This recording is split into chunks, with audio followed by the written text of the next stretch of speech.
Bienvenidos a Redes PLD en una nueva edición de Consultando la Base. En esta ocasión nos encontramos con un excelente ser humano, profesor y actual regidor en la circunscripción número 3 con nosotros, Franklin Ferreras.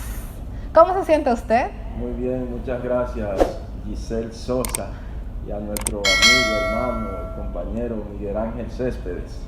De verdad que también felicitarles a ustedes por esta decisión, que es una decisión muy correcta que veo de la juventud PLDista. Y quiero entonces aprovechar la ocasión para saludar a todo el pueblo dominicano y saludar a la circunscripción número 3 y a los seguidores de Redes PLD. De verdad que es un gusto, un honor tenerle por aquí en este conversatorio para que conversemos. Ustedes dicen consultando las bases, pero es más bien un conversatorio. Correcto. De manera que podamos intercambiar opiniones, experiencias y ver cosas. Y eso es importante para poder nosotros entonces tener una tarde o un momento ameno con ustedes. Para mí de verdad que es fructífero tenerlos por aquí. Bienvenidos. Muchísimas gracias. Y muchas gracias. Gracias a usted por darnos la oportunidad. Estamos acá en la oficina, ¿verdad? Sí, así usted laborando, vinimos a la oficina, sacó un tiempecito y queremos agradecerle por esa oportunidad para conversar sobre las diferentes etapas de su vida. Usted es maestro. Así. Yo en cuanto me enteré que usted era maestro, yo dije, ¿qué conversación tan amena sostendremos? ¿Cuál es esa pasión por la educación? Mire, yo soy maestro normal primario, o sea, este es desde el 94, yo me gradué en 1994 en la escuela Urania Montaz en San Juan de la Maguana. Y entonces en ese mismo año fui nombrado en la escuela República de Colombia, allí. Y ahí todavía trabajo, solo he trabajado en esa escuela y entonces hemos tenido alumnos, ya usted sabe, muchísimos, impartiendo la asignatura de matemáticas en lo que era séptimo y octavo, hoy primero y segundo del nivel secundario. Y entonces ahí estamos trabajando en la Escuela República de Colombia aún como profesor, de manera que desde ese tiempo usted sabrá que han pasado muchos alumnos por nuestras manos de esos sectores, o sea, háblese Las Cañitas, Gualey, Capotillo, Simón Bolívar, El Luperón, o sea, de todos Espaillat, sí. Todos esos sectores, han hasta pasado del 27 de febrero, sí, María Auxiliadora, mejoramiento social, o sea, sí, que se traslada ahí en esa escuela. Es decir, que muchas personas, tanto de su generación, no vamos a decir la edad aquí, pero de su generación, como de la generación más reciente, pues han pasado por las manos de usted. Así es. Incluso yo fue que me gradué muy joven. Y entonces tuve el privilegio hasta de tener alumnos más viejos que yo. Wow. Profesor, para que la gente sepa, nos encontramos en la cooperativa de maestros ahora mismo. ¿Cuál es su función en la cooperativa de maestros? Aquí en la cooperativa de maestros nosotros somos titular del Consejo de Administración de la Cooperativa Nacional de Servicios Múltiples de los Maestros. Y en esa función nosotros nos desempeñamos también desde el 2006. Estamos siendo dirigente nacional, porque fuimos dirigentes distrital desde 1997 en la Cooperativa Nacional de Servicios Múltiples de los Maestros. Funcionario del Estado, funcionario público. Recientemente se postuló como regidor y salió electo. ¿Por qué la política? Mire, yo soy miembro del PLD desde hace mucho tiempo, desde 1994. Nosotros nos organizamos en el intermedio César Augusto Sandino, que funcionaba en la calle 15 en el 27 de febrero. Desde ahí nosotros nos hicimos circulistas. El secretario general de ese intermedio era José Vélez. No sé si José Vélez. Y entonces ahí estaba en ese círculo de estudios Jerónimo Peña, Manuel Burgo, un grupo de maestros. Y precisamente el enlace era Marcos Vélez. Y con él entonces nos hicimos circulistas y nos hicimos miembros del PLD. Y todo el tiempo entonces, los métodos, toda esa parte la estudiamos, pero además Juan Bosch mandó y fue quien creó la corriente magisterial Eugenio María de Hostos, de la cual nosotros somos miembros y hacemos vida, porque Juan Bosch dijo muy claro que había que organizar a los maestros, y por eso le puso el nombre Juan Bosch, la corriente Eugenio María de Hostos. ¿Por qué? Porque él decía que allí donde hay una comunidad, allí está el maestro. Donde quiera que haya una comunidad, allí llega el maestro, y que el PLD entonces tenía que tener también sus maestros, y nosotros nos hemos organizado en esa corriente todo el tiempo, y entonces hemos sido dirigentes también de esa corriente. ¿Cómo relaciona usted el hecho de ser maestro y trabajar en base a la educación, manteniendo un perfil, manteniendo, por llamarlo así, un ejemplo ante la sociedad? Decía mi abuelo que la educación es la única herencia que nunca se olvida. ¿Cómo relacionar ambas facetas, maestro y político? Bien, las dos cosas. Son dos cosas incluso apasionantes y que van en la misma dirección. Fíjese qué cosa, ¿cómo? Sí, porque el maestro es un forjador de jóvenes, de patria. ¿Por qué? Porque por la educación, por eso nuestro presidente Danilo Medina dijo que la educación era el otro nombre de la libertad. Entonces la educación que busca la emancipación de los pueblos, pero sobre todo el desarrollo también del individuo como ente social. No hay ninguna otra forma de usted salir, de usted avanzar y salir de su desarrollo y salir de la pobreza que no sea a través de la educación. Correcto. No hay otra forma. Entonces a partir de ahí, entonces nosotros como educadores somos un facilitador de conocimientos, y eso es lo que nosotros hemos sido. Y entonces en la política, ¿qué busca la política? La política también busca el desarrollo de los pueblos y el servicio a la gente. Fíjese que son dos cosas. Un profesor es un servidor, y eso también es un político es un servidor.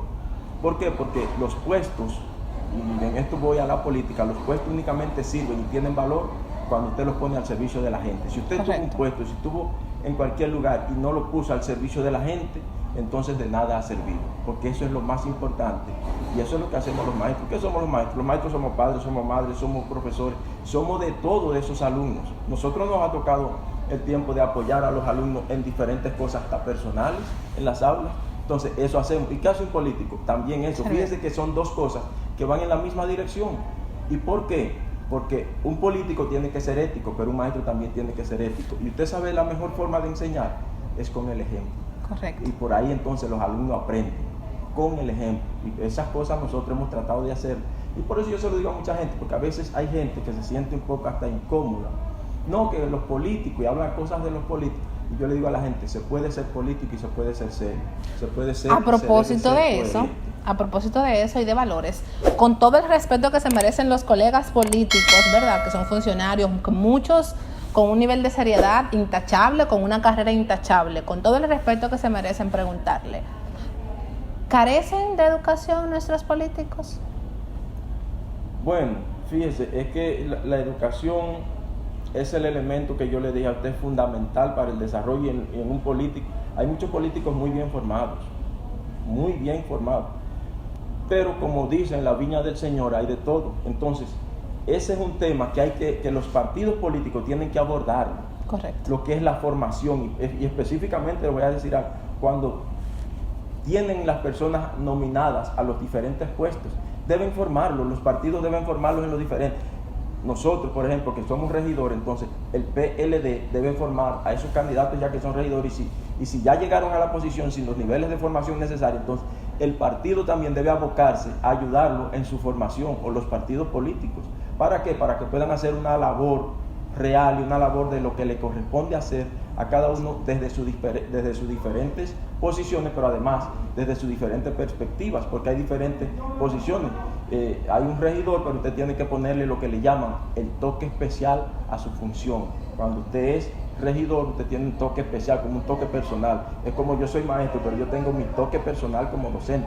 Yo sé cómo voy a abordar el término de los números enteros. Soy yo que sé cómo lo voy a abordar por la experiencia ya que tengo. Correcto. O cómo voy a abordar entonces el tema de los números reales, cómo los alumnos me pueden entender mejor, o cómo yo me voy a entender mejor de mis alumnos.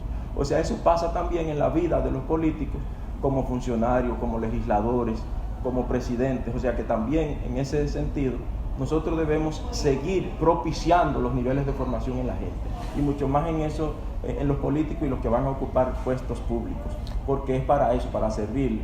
Y eso de que usted hablaba de los valores, yo creo mucho en eso, y para eso entonces se trabaja la educación también, y entonces la educación tiene lo que le llamamos un eje transversal, que se trabajan los valores en todas las asignaturas, y que usted como docente tiene que hacerlo, tiene que trabajar, y está concebido ahí incluso en el currículo de la educación dominicana. Usted como maestro y como político entró al gobierno en un momento muy difícil por el que está pasando no solamente en nuestro país, sino el mundo. Estamos en plena pandemia, estado de emergencia, un supuesto distanciamiento social, y digo supuesto porque todos sabemos que no se respeta. Pero el gobierno actual tiene 3 meses en el Palacio Presidencial. Usted, como conocedor y con la experiencia que posee, ¿entiende usted que el gobierno se ha manejado y el Ministerio de Educación se ha manejado de la manera correcta con el tema de las clases virtuales? Bien, mire, el tema de las clases virtuales y el inicio del año escolar de manera virtual es correcto. ¿Por qué? Porque por la situación de que usted misma menciona de la pandemia, que eso llegó de manera sorpresiva, o sea, ningún país estaba preparado para eso, nos llegó de repente, y entonces a eso hemos tenido que hacerle frente. ¿Qué resulta? Que entonces desde marzo se ha decretado el confinamiento, el toque de queda, el distanciamiento y todo eso, y entonces ya este gobierno dice no vamos a las escuelas, y es correcto, y la ADP, la Asociación Dominicana de Profesores, lo proponía que no hay condiciones para eso, y entonces desde la gestión pasada del ministro de Educación se previó más o menos esa situación. ¿Por qué? Porque para eso estaban entonces las computadoras, se compraron las computadoras y las tablets para entregarle a los alumnos. ¿Y cuáles son las computadoras y las tablets que ha entregado el actual ministro? Las que le dejaron en almacén, las que no concluyó de entregar el ministro anterior, y por eso entonces se entregaron. Es decir, que es falso lo que expuso el Ministerio de Educación, nuestro ministro de Educación, que el gobierno anterior no dejó ningún plan para comenzar las clases. Permítame concluirle la pregunta que me había hecho. Entonces, ese plan que ha propuesto, y yo le digo a usted que es un plan desafiante para los docentes, pero lo que se puede hacer en educación lo estamos haciendo los docentes con todo nuestro esfuerzo, pero no es porque hemos tenido el apoyo del actual ministro ni del gobierno, no es eso. Y le digo esto porque los maestros están trabajando incluso hoy más que ayer. Es bueno, y yo incluso hasta les sugiero a ustedes que puedan darse una vuelta por una escuela cuando volvamos a iniciar ahora el día 5 de enero, para que ustedes vean los profesores sentados todos, planificando, conversando con sus alumnos, oiga bien, pero además trabajando sus clases sincrónica y asincrónicamente. ¿Cuál es la sincrónica? La que lo hacen de manera por aquí, de manera directa, yo en un lugar y usted allá, pero tenemos ese intercambio. Y la asincrónica es cuando yo le mando las asignaciones para luego enviar. Esos trabajos, los maestros de noche están en eso, para enviarle esas asignaciones a sus alumnos, para luego corregirlas, para luego hacer el feedback, o sea. Pero no es que el gobierno le ha suministrado las herramientas. Nosotros tenemos las escuelas sin internet, y entonces los maestros tienen que estar comprando paquetitos, oígase bien, de internet, y en las escuelas donde hay internet entonces no hay suficiente para que todos los maestros se conecten.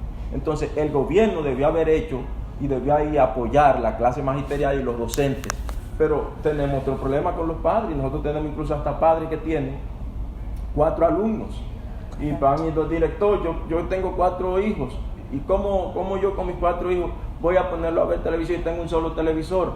Este es otro problema. Entonces, pero nosotros los maestros incluso hemos tenido hasta que comprarle paquetitos a los padres para que le presten sus celulares a los hijos, y hemos hecho, como dice el buen dominicano, de tripa corazón, pero los maestros, pero no hemos sentido el apoyo de las autoridades actuales de educación en ese orden. Y las computadoras que se entregaron, ¿cuáles fueron? Las que dejó el ministro anterior. Él dice que va a entregar, pero estamos esperando. Todavía ni siquiera las han comprado Pero bueno, vimos que por lo menos hay una licitación. Podemos llamarlo como un camuflaje entonces, sí, las informaciones que han brindado. No, yo debo decirle con sinceridad a usted también que yo lo entiendo y es correcto porque este es un gobierno de anuncios, de muchos anuncios de prensa. Voy a Pedernales, anuncio una cosa aquí, voy a Montecristi, hago un anuncio allá. Así usted lo ha determinado. No, un gobierno de anuncios, o sea, siempre vive anunciando aquí, anunciando. Y yo dije, pero ya la campaña pasó y no se han enterado que tienen que mostrar resultados. Usted ve ahora mismo la Escuela República de Haití. Esa escuela está en más de un 95%, pero ahorita la inauguran y dice que la hicieron ellos. O sea, una escuela que ya es los toques finales para la entrega. Eso es para que usted vea entonces hacia dónde vamos, y los maestros estamos haciendo todo y aportando el todo por el todo para quedar bien y para que las cosas queden bien. Hemos hecho un esfuerzo extraordinario, hemos trabajado más, usted ve, maestros, tanto así que se han infectado. Sí. Por ejemplo, nosotros tenemos en el CESCA 17 docentes ahí que resultaron afectados. Les tenemos en la escuela Loma del Chivo, que usted sabe que está en María Auxiliadora, y la escuela María Auxiliadora, Loma del Chivo, usted sabe dónde es, ¿verdad? Sí, claro. O sea, también maestros afectados ahí. Y en diferentes centros hemos tenido maestros afectados de COVID. Y entonces hemos tenido hasta que practicar el aislamiento también desde los centros. Porque ¿cuál es uno de los inconvenientes? Los maestros van a la escuela, no tienen conectividad y tienen que usar su celular desde ahí, o sea, pero quieren que estén en los centros. Pero el maestro tiene entonces internet en su casa, wifi, que funciona, pero no lo quieren que trabaje allá, sino desde la escuela. Desde el centro. Entonces dice, yo estoy haciendo dos gastos. El gasto en mi casa del internet y el gasto ahora que tengo que comprar el paquetito para poder trabajar con los alumnos de manera sincrónica. Definitivamente, nuestro partido, el Partido de la Liberación Dominicana, PLD, está en una etapa muy sensible, una etapa muy vulnerable. Yo diría que bastante delicada. Probablemente por múltiples razones fue la derrota del PLD. Dentro de sus criterios, ¿cuáles fueron las razones principales que usted entendió que el partido se descuidó y por tal razón fue su derrota? Bueno, ya usted lo dijo. La derrota del PLD es multifactorial. Diferentes factores dieron al traste con esa derrota. Lo primero que yo debo decirle que es los gobiernos del PLD fueron gobiernos de realizaciones y la obra de gobierno está ahí. Por más que usted vea que quieran empañarla, está ahí. Y todo, y hay, como dicen el refrán en los campos y aquí, al paso de la corriente se aclaran las aguas. Y usted verá entonces cómo va a resultar la obra de gobierno, cómo van a resultar las obras de gobiernos del PLD, porque están ahí. Bueno, sí, hubo debilidades, eso es verdad. Una debilidad fue, y que debo decirlo con toda franqueza, la suspensión de las elecciones de febrero. Esa suspensión de las elecciones de febrero, los partidos opositores le endilgaron eso al PLD como que fue una suspensión del PLD y que el PLD iba a hacer fraude y que había un fraude montado y que por aquí que por allá, y entonces sin ningún nivel de explicación el presidente de la Junta y entonces los partidos políticos opositores con su planificación y su estrategia ya bien concebida dijeron y solicitaron que se suspendiera la elección a nivel nacional, pero ya ellos tenían su estrategia, que era entonces confundir a la población a través de mentiras y decirle que el PLD iba a ser un fraude. Pero en ese proceso entonces que se abre el proceso de investigación, ya no hay tiempo para dar un veredicto y llegan las elecciones. Y mientras tanto entonces un grupo de personas que fueron incluso pagados, muchos por empresarios y otros por esos partidos opositores y otros que eran miembros de esos que son miembros de esos partidos opositores, tomaron el escenario de la Plaza de la Bandera. Y eso afectó muchísimo las elecciones municipales. Entonces se creó una percepción de que el PLD había perdido y mucha gente entonces en ese nivel de la percepción, entonces hay mucha gente que se mueve en el electorado y fue entonces cavando muchas cosas y esos indecisos fueron a parar a aquellos partidos. Eso es un factor que afectó. De los tantos factores sí, pero que no pudieron determinante. Y otro de los factores fue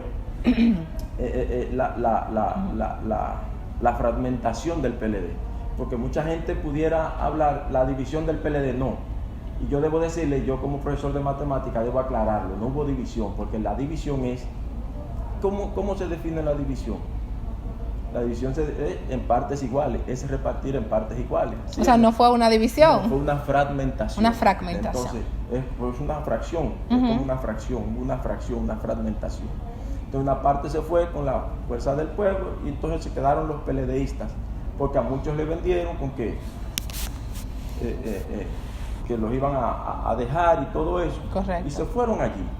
Entonces, ese fue otro elemento que creó la fragmentación y entonces algunos niveles de confusiones en la población y con los partidos de oposición, y la gente fue creyendo Correcto. algunas cosas en la opinión pública, en las redes sociales, y eso nos fue mellando, con sinceridad le digo, que nos fue mellando mucho la Sí, definitivamente fue sin embargo, es multifactorial. Ahora uno puede hacer muchos análisis, de hecho, incluso a nivel del partido se dieron muchas cosas internas. Por ejemplo, usted vio las elecciones, empezamos con unas elecciones que había desde la Asociación Dominicana de Profesores, donde el candidato era Eduardo Hidalgo. Sí. Y usted no encontró entonces un PLD que apoyó a su candidato al ADP, sino que apoya a otra que no es del ADP, que no es del PLD, sino que es enemiga del PLD, contraria, adversaria. Entonces, desde el Ministerio de Educación te encuentras que lo estaba apoyando. O sea, y ahí yo pienso, de manera particular, y ahí está el principio del fin. No, definitivamente fueron muchos factores. Sí. Nuestro partido se encuentra en un momento muy vulnerable y muchos exfuncionarios están siendo sometidos al escrutinio público por actos de corrupción.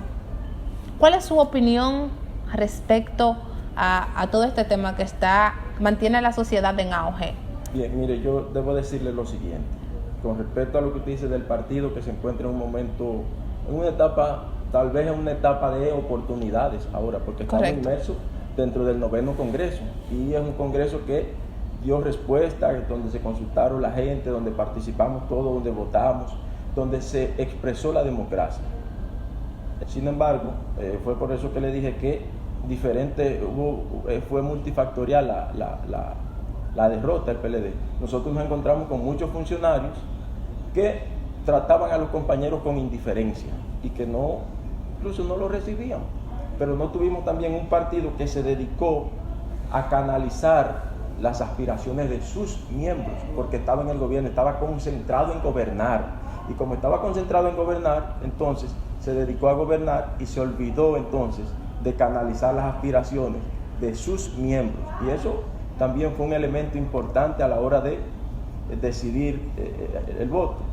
Y el mensaje final que usted nos dice con respecto a muchos funcionarios que están siendo sometidos al escrutinio público, mire, debo decirle lo siguiente: el PLD es un partido de principios y con sus estatutos bien claros. Y nosotros tenemos claritas las funciones que debe desarrollar cada miembro del PLD y que tiene que ser, y dicen sus estatutos, que un PLDista debe ser ejemplo de buen vecino, de buen ciudadano, de honrado ciudadano y de valores. O sea, un PLDista debe ser ejemplo, y lo dicen los estatutos declarados desde su fundación. Entonces, el PLD a ningún funcionario manda a hacer lo incorrecto. El PLD a ningún funcionario manda a hacer lo que no es debido. De manera que nosotros estamos diciendo, el PLD lo que debe hacer es desvincularse de cualquier funcionario que sea sometido a la acción de la justicia. Correcto. Nosotros no estamos, que vaya a desarrollar su proceso. Y yo pienso que el partido debe incluso hacer este proceso de renovación de sus cuadros dirigenciales y de su membresía de manera correcta, de manera diáfana, que podamos construir entonces un nuevo PLD sobre la base de ¿qué? De sangre nueva, como decía Danilo, y realmente de esa.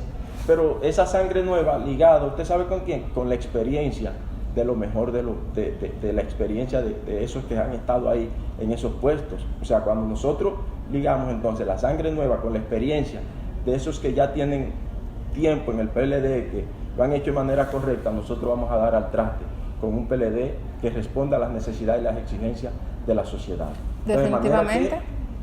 Hoy nosotros también hemos visto, y debo decirle, que contamos supuestamente con una justicia independiente, sí es independiente porque ya depende de una sola persona, de Luis Abinader, del que digan ellos. De manera que nosotros, o sea, todos esos procesos que van a llevar, hay que los lleven y que se respete la dignidad humana y el debido proceso. El que tenga que pagar y dar cuenta de la justicia, que vaya y explique. Pero el PLD no está opuesto a eso. Es más, el PLD reclama transparencia para todo el mundo, pero no tan solo para los exfuncionarios, para todos. Y cuando digo para todos, es para todos, sin importar el partido político, sin importar que sea empresario, sin importar lo que sea. Es la sociedad que está aspirando a transparencia. Por eso nosotros incluso, desde la posición que ostentamos en el Cabildo del Distrito Nacional como regidor, también exigimos eso y que las cosas se hagan de manera transparente y de manera correcta. ¿Un mensaje final para la base del PLD? Bueno, brilla la esperanza. Debo decirle eso. Los PLDistas debemos entonces, como siempre, trabajar, porque los PLDistas fuimos fraguados, fuimos construidos y nos hemos forjado en la oposición. Bueno, tuvimos un largo proceso en el gobierno de 16 años, pero nosotros nos construimos más bien en la oposición. Entonces nosotros hoy somos oposición y tenemos que hacerlo bien, hacer entonces ser oposición, pero con propuestas. O sea, ser un PLDista propositivo, trabajador, activo, y que entonces podamos ir canalizando las aspiraciones de la sociedad, que nosotros entonces podamos ser y convertirnos en lo que aspira la sociedad, en un verdadero PLDista empoderado y que defienda realmente los intereses sanos de la sociedad. Muchísimas gracias, está dicho. Franklin Ferreras, gracias de verdad por la oportunidad, por recibirnos y llevar en este conversatorio para llevar información a quien sigue nuestra plataforma Redes PLD. Gracias a usted y gracias a Miguel Ángel, y de verdad que me encantó haber conversado con ustedes. Yo lamento que Miguel Ángel, que el tiempo es tan corto, pero me parece que podemos seguir conversando de estos y otros temas más, que tal vez en una nueva ocasión nos toque o nos corresponda a Miguel Ángel, qué sé yo, hablar de la... Sí, conversar. Y hablar del ayuntamiento, hablar de qué está pasando por ahí. Sí, que ese es otro tema que tenemos que tocar, no podemos dejar de tocar. Yo creo que serían 2 entrevistas más, Miguel, para poder desarrollar esos temas. Muchísimas gracias, y a ustedes gracias por siempre estar activos en Redes PLD consultando la base. Gracias a ustedes y que Dios les bendiga.